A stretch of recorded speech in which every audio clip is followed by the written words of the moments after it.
Hello students, एक बार फिर से स्वागत है आपका यूट्यूब चैनल में। और हम लोग प्रीवियस क्लास में केमिकल काइनेटिक्स का स्टडी कर रहे थे। और केमिकल काइनेटिक्स में आपको याद दिला दूँ मैं थोड़ा सा आपको कि हम लोगों ने स्टडी किया था कोलिजन थ्योरी, है ना। कोलिजन थ्योरी क्या बताती है कि कोई भी रिएक्टेंट अगर प्रोडक्ट में कन्वर्ट होता है तो अकॉर्डिंग टू कोलिजन थ्योरी वो क्या बोलती है कि रिएक्टेंट मॉलिक्यूल आपस में क्या करते हैं, कोलाइड करते हैं। अब कोलाइड करते हैं तो कोलाइड करने के बाद क्या होता है कि दो कंडीशन होती है कि वही मॉलिक्यूल अगर ये कंडीशन, दो कंडीशन को फुलफिल करेंगे तो ही वो मॉलिक्यूल प्रोडक्ट में कन्वर्ट हो पाएंगे रिएक्टेंट के।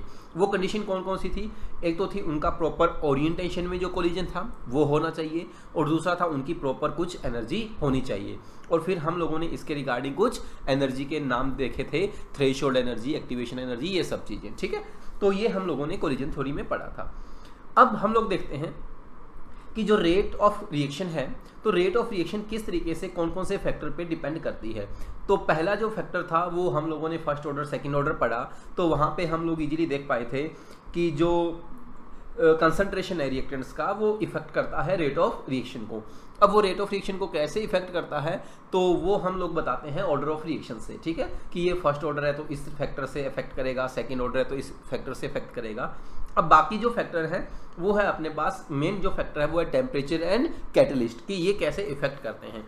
तो जो फैक्टर है टेम्परेचर का कि किस तरीके से टेम्परेचर इफेक्ट करता है, तो उसके लिए बहुत ही एक इंपॉर्टेंट इक्वेशन है जो अक्सर जेई में पूछा जाता है, नीट में भी इनसे एग्जाम इस टॉपिक से आता है, काफ़ी इंपॉर्टेंट है, मतलब मोस्ट ऑफ द टाइम इनसे इस पार्ट से क्वेश्चन बनता ही है, ठीक है। तो वो है जो अपने पास वो है आर्हेनियस इक्वेशन। आर्हेनियस इक्वेशन, ठीक है। आर्हेनियस ने क्या इक्वेशन दी थी, क्या ये अप्लाई होती है, कहाँ ये अप्लाई होती है, ये हम लोग देखते हैं। तो आर्हेनियस ने जो के की वैल्यू दी थी रेट कांस्टेंट की, तो उन्होंने बोला जो रेट कांस्टेंट के की वैल्यू आती है वो आती है a into E to power minus A upon R T, ये वैल्यू दी उन्होंने के की, ठीक है। तो अब ये के जो है ये आप सब पैरामीटर्स यहाँ पे जानते हो, मैं बता देता हूँ आपको कि के जो है वो क्या है, रेट कांस्टेंट, ठीक है। रेट कांस्टेंट बोलते हैं, या फिर इसको आप क्या बोलते हो, स्पेसिफिक रेट बोलते हो। इसको आप बोलते हो रेट कांस्टेंट या फिर स्पेसिफिक रेट ऑफ रिएक्शन, ठीक है। ये आप अच्छी तरीके से जानते हो। ये क्या चीज है, एक्टिवेशन एनर्जी, एक्टिवेशन एनर्जी। आर सबको पता है, गैस कांस्टेंट। आर क्या चीज है, गैस कांस्टेंट। टी टेम्परेचर, ठीक है। अब इनकी यूनिट्स देखें तो टेम्परेचर तो क्या है, केल्विन में होगा। गैस कांस्टेंट क्या होगा, जूल पर मोल पर केल्विन में या फिर कैलोरी में। एक्टिवेशन एनर्जी जूल पर मोल, इस तरीके से। अब ये जो है रेट कांस्टेंट, तो रेट कांस्टेंट तो आपको पता है ये डिपेंड करता है कि रिएक्शन का ऑर्डर क्या है। तो इसका जीरो ऑर्डर के लिए कुछ डिफरेंट यूनिट होगा, फर्स्ट ऑर्डर के लिए कुछ डिफरेंट यूनिट होगा, सेकंड ऑर्डर के लिए कुछ डिफरेंट यूनिट होगा। अब एक नया फैक्टर है जो हम फर्स्ट टाइम यहाँ पे इंट्रोड्यूस हो रहा है, वो है ए। तो ए जो है इसको क्या बोलते हैं, आर्हेनियस फैक्टर।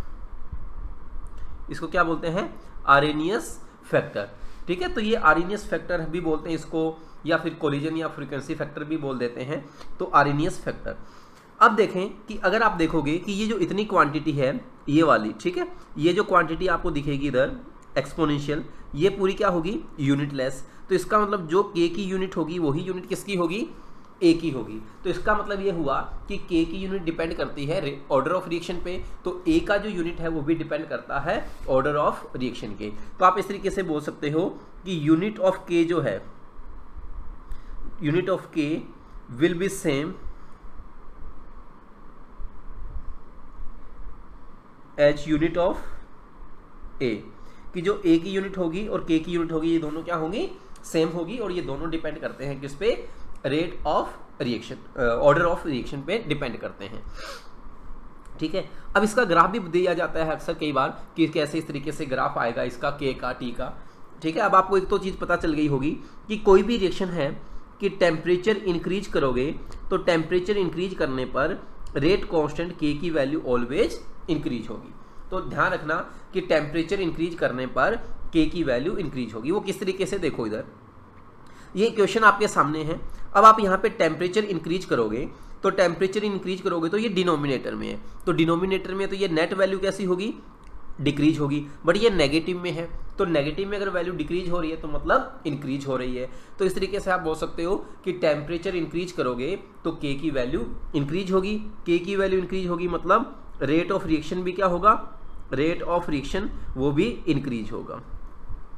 ठीक है। अब कुछ लोगों के माइंड में ये कन्फ्यूजन जरूर आता है कि सर एंडोथर्मी के लिए या एक्सोथर्मी के लिए या क्या होगा। तो मैं आपको बोल रहा हूँ, यहाँ पे आप नोट लगाकर इस तरीके से लिख सकते हो कि चाहे रिएक्शन एंडोथर्मिक हो चाहे रिएक्शन एक्सोथर्मिक हो, टेम्परेचर इंक्रीज करोगे तो के की वैल्यू इंक्रीज होगी। For both endothermic and exothermic reactions, exothermic reactions, ठीक है, क्या होगा, टेम्परेचर इंक्रीज करोगे तो के की वैल्यू इंक्रीज होगी। के की वैल्यू होगी तो रेट ऑफ रिएक्शन भी क्या होगा, इंक्रीज होगा। अब वो रिएक्शन चाहे एंडोथर्मिक हो या फिर एक्सोथर्मिक हो। ठीक है। अब इसको क्या करते हैं हम लोग, थोड़ा सा लॉ की फॉर्म में और सॉल्व कर लेते हैं। और सॉल्व कैसे करेंगे इसको लॉ की फॉर्म में, देखिए इधर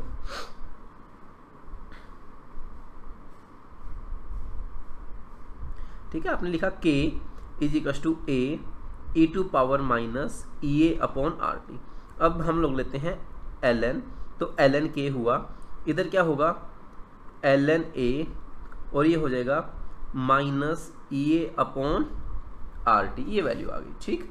अब इसको आप चाहो तो थोड़ा और सिंप्लीफाई कर सकते हो, इसको हम लोग log K लिख देंगे तो मल्टीप्लाई होगा तो इधर डिवाइड हो जाएगा 2.303 से, तो ये होगा log A minus E A upon 2.303 into R T. इस तरीके से आपने लिख दिया।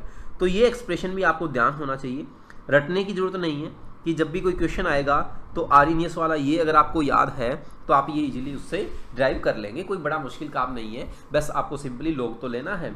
तो इस तरीके से आप ले सकते हैं। तो ये आरएनएस ने दिया, तो टेम्परेचर इंक्रीज करोगे तो देखो ये क्वांटिटी क्या होगी, डिक्रीज, तो नेगेटिव वाली क्वांटिटी डिक्रीज होगी, तो इसका मतलब क्या होगा कि टेम्परेचर इंक्रीज करने पर के की वैल्यू इंक्रीज होगी। ठीक है।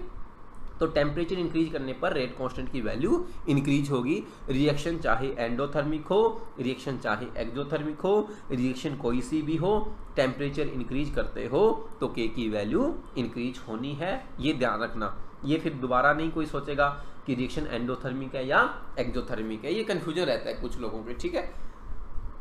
तो आपको पता होना चाहिए कि टेम्परेचर इंक्रीज किया तो के की वैल्यू इंक्रीज, चाहे रिएक्शन एंडोथर्मिक हो या फिर रिएक्शन एक्सोथर्मिक हो। ठीक। अब देखते हैं अब किस तरीके से आप इसको और ड्राइव कर सकते हैं इस फॉर्मूले को कि टेम्परेचर का क्या इफेक्ट आता है रिएक्शन पे।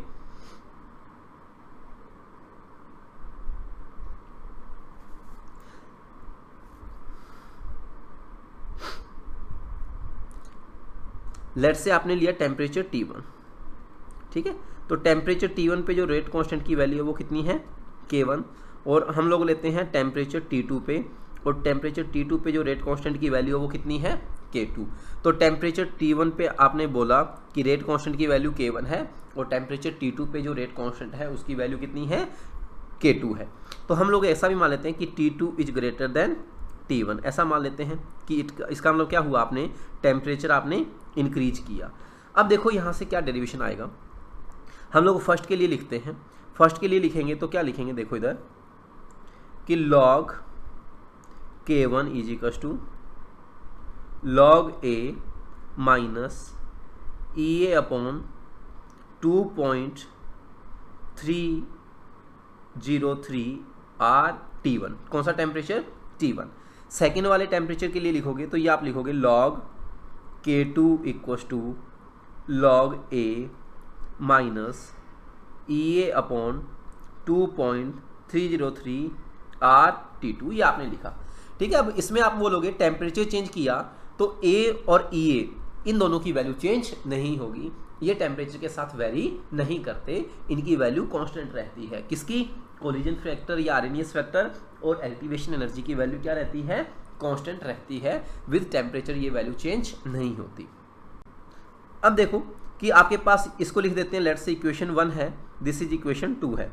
तो मैं अब आपको बोलूँ इक्वेशन 2 माइनस इक्वेशन 1 कर दो, तो आप लिख सकते हो log k2 minus log k1, ठीक है।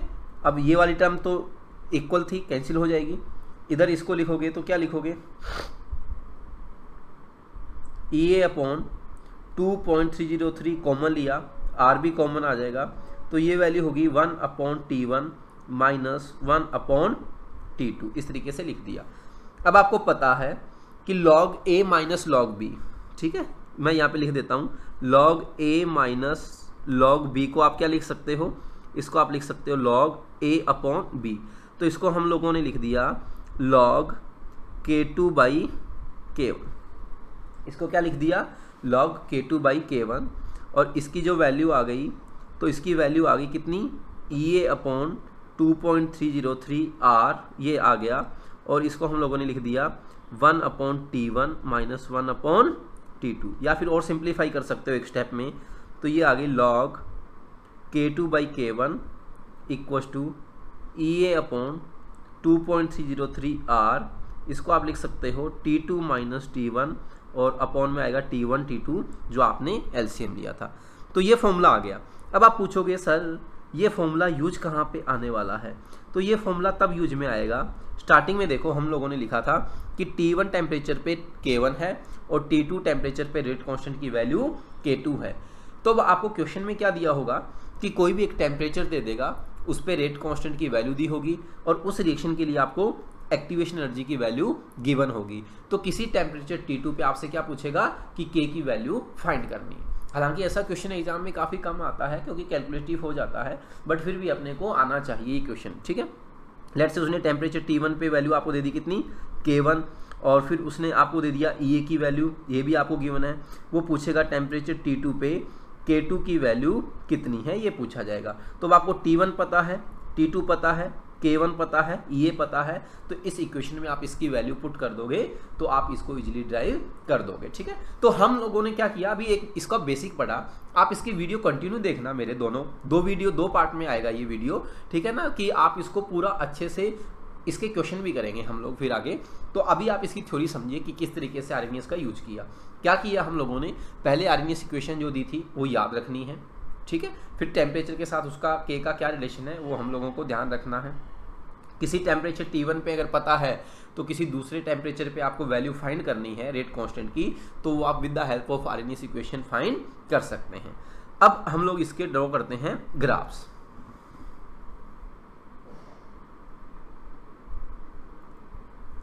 ठीक है। तो पहला ग्राफ ये हम लोग ये लिख लेते हैं कि K वर्सेज T।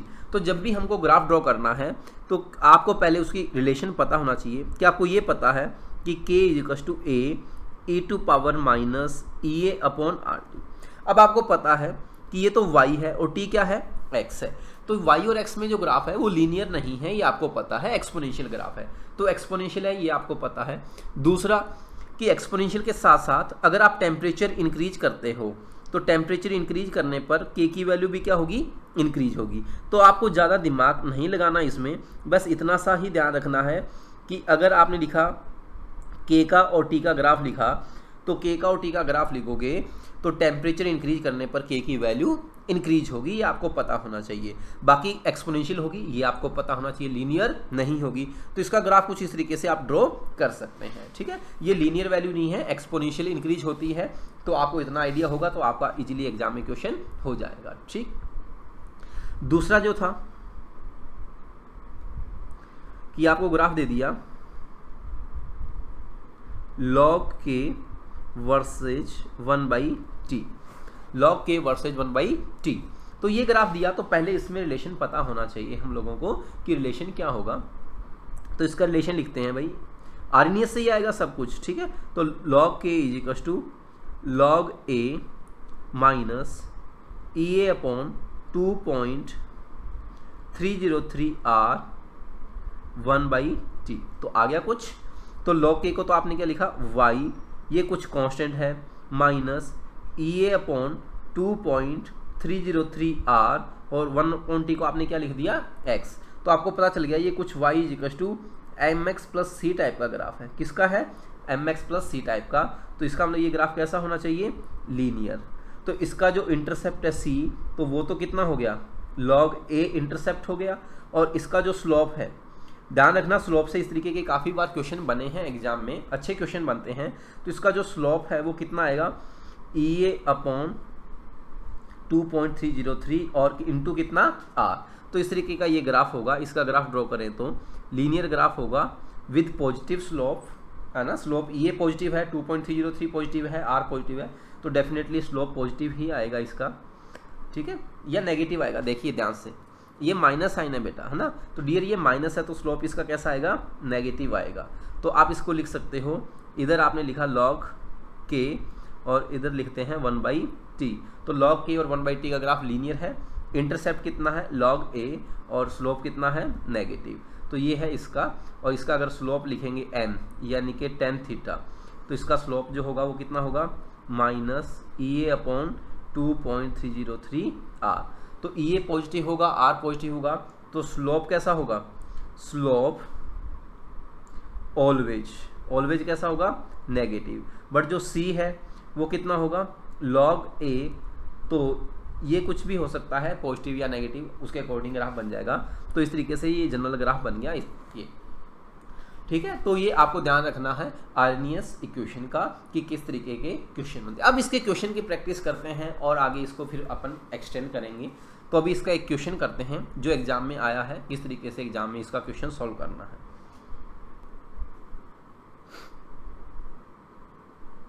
देखिए ये क्वेश्चन है, ठीक है, ये एग्जाम में आया हुआ है, प्रीवियस एग्जाम में ये एम्स का क्वेश्चन है, ठीक है। तो रिसेंटली आया था एग्जाम में। तो इसमें क्या बोला उसने? 2 जीरो ऑर्डर रिएक्शन है, हैविंग सेम रेट है। तो हैविंग सेम रेट का मतलब क्या समझते हो आप? देखो जीरो ऑर्डर के लिए आप रेट लिखते हो कितना? के, क्योंकि concentration of reactant to power कितना आता है? 0। तो आप रेट लिखते हो कितना? के। तो ये इसने क्या बोल दिया? इसने बोल दिया कि क्वेश्चन में रेट सेम है, मतलब के की वैल्यू सेम है। तो आप इस तरीके से बोल सकते हो कि K1 equals to K2, K1 equals to K2। अब K1 इजिकल्स टू K2 है। अब इसने EA1 माइनस EA2 की वैल्यू भी दे दी कितनी? 2RT। अब आपको फाइंड करना है जो एक्सप्रेशन पूछा है ln A1/A2। तो देखो कैसे लिख सकते हैं, पहले फर्स्ट इक्वेशन के लिए लिखते हैं हम लोग। तो आप लिख सकते हो log K1 equals to log A1, ठीक है। दो रिएक्शन है तो दोनों के लिए ए तो डिफरेंट होगा। देखो हम लोगों ने थ्योरी करी थी तब मैंने बोला था ए सेम होगा, वो एक रिएक्शन के लिए डिफरेंट टेम्परेचर की बात की थी। बट यहाँ पे रिएक्शन दोनों क्या है? डिफरेंट है। तो ए की वैल्यू भी क्या होगी? डिफरेंट होगी, क्योंकि क्वेश्चन में उसने पूछा यही है, ठीक है। अगर नहीं बोला होता तो सेम ले लेते। तो log A1 minus EA1 upon, ठीक है, 2.303 RT। अब देखो ये रिलेशन लिखते हो आप, बट उसने ln में लिखा है तो हम लोग ln में ही लिख देते हैं। हम लोग ऐसा लिख देते हैं log K1 equals to ln A1 minus EA upon 1 RT1, ये लिख सकते हैं RT1, ये लिख देते हैं, ठीक है। तो चलो इसको दोबारा लिख देते हैं हम लोग EA अपॉन RT1। सिमिलर हम लोग लिख देते हैं सेकेंड इक्वेशन के लिए ln K2 equals to ln A2 minus EA2 upon RT2, ये लिख दिया आपने। अब ये इक्वेशन 1 थी, ये इक्वेशन 2 थी। अब इसको सॉल्व करने के लिए इक्वेशन 1 माइनस 2 कर दो। इक्वेशन 1 माइनस 2 किया तो ये होगा ln K1/K2, ये होगा ln A1 minus ln A2, ठीक है। अब इधर से देखो तो 1 माइनस 2 किया है तो ये 2 वाला तो पॉजिटिव हो जाएगा, तो इसको हम लिख सकते हैं EA2, ठीक है, अपॉन R। अब टेम्परेचर क्या है? सेम है, टेम्परेचर इसका भी सेम है, T है, और इसका टेम्परेचर भी कितना? सेम, उसने क्वेश्चन में बोला है। तो RT कॉमन लिया, EA2 माइनस EA1, ये वैल्यू लिख सकते हैं, ठीक है भाई। तो अब देखो, अब K1 K2 तो सेम है, तो ये तो हो गया ln 1। इसको आप लिख सकते हो ln A1/A2, ये आप लिख सकते हो EA2 माइनस EA1, इसकी वैल्यू गिवन है कितनी? 2RT। तो वो अपोजिट है तो ये होगी माइनस 2RT अपॉन RT। तो ये RT ये RT से RT कैंसिल हुआ, तो अब देखो ये ln1 कितना हो गया 0, तो इसका मतलब आप लिख सकते हो ln A1/A2 की जो वैल्यू है वो कितनी आ गई 2, ln A1/A2 की वैल्यू कितनी आ गई 2 आ गई। तो इस तरीके के देखो सिंपल क्वेश्चन बनते हैं अगर RNA इक्वेशन आपको आती है तो ये आपने लिखा। एक क्वेश्चन इसका और सॉल्व करते हैं। ये अच्छे क्वेश्चंस हैं, एग्जाम में इस तरीके के आते हैं। अच्छे हैं इसका मतलब ये नहीं है कि डिफिकल्ट हैं, अच्छे हैं मतलब इंपॉर्टेंट भी हैं और एग्जाम में इस तरीके के क्वेश्चन बनते हैं और इजी भी हैं। ऐसा नहीं है कि कोई बड़ी कैलकुलेशन नहीं है क्वेश्चंस में, बहुत सिंपल स्ट्रेट क्वेश्चन। अगर आपको RNA इक्वेशन पता है तो आप इसको इजीली लिख सकते हैं, कर सकते हैं इस तरीके से सॉल्व। तो एक नेक्स्ट क्वेश्चन एक और करते हैं, फिर हम नेक्स्ट टॉपिक की तरफ बढ़ेंगे।